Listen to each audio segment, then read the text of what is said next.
হ্যাঁ, এই ফুকতালে বেরিয়েছি ভোরবেলা, কেউ কোথাও নেই। এই সুযোগে লোকের গাছ থেকে শুধু ফুল চুরি করব আর ঘরে নিয়ে চলে যাব। আমার কাছ থেকে সবাই জানো তো ফুল চুরি করে। হ্যাঁ, আমি ঠিক শুনেছি, রিনাদির ফুল গাছ। চলো তাড়াতাড়ি তুলি। হাত যাবে না, হাত যাবে, হাত যাবে না। কি ভেবেছো আমি লম্বা নই? লাফাতে হবে, আরো লাফাটা ডাল কাছ থেকে প্রত্যেকদিন ওরা এসে এসে ফুল চুরি করে আমার কাছ থেকে। আমি কিচ্ছু বলি না, লোকে দেখি, চারিপাশটা দেখি, কিন্তু আমি কিচ্ছু বলি না, কারণ ওরা তো ফুল চুরি করার ম্যাডাম। আমিও আজকে এসেছি ভোরবেলা, আর আমার নাম অনেক কাছে সব ছিঁড়ে নিয়ে যাবো।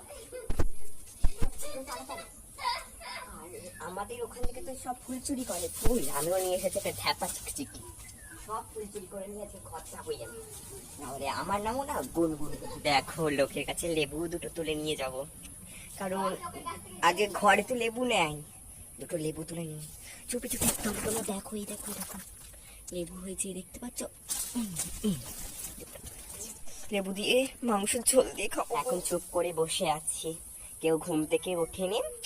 আর এই সুযোগে না একটু বেশি বেশি করি সবকিছু নিয়ে যাওয়া। লেবু চুরি করেছি দুটো, লোকের গাছ থেকে একটু ফুলও চুরি করেছে, সাদা ফুল চুরি করেছি, সাদা ফুল চুরি করেছি রাধা গোবিন্দর পায়ে দেবো। আমার মতো ভক্তি তার কারণ নেই গো।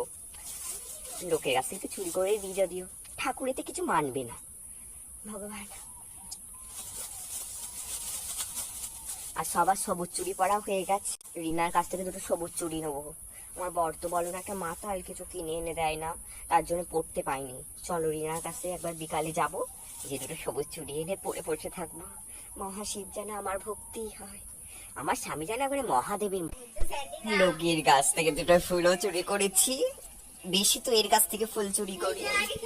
ফুল ফুল চুরি করা হয়ে গেছে, কোমরে গুজিনি।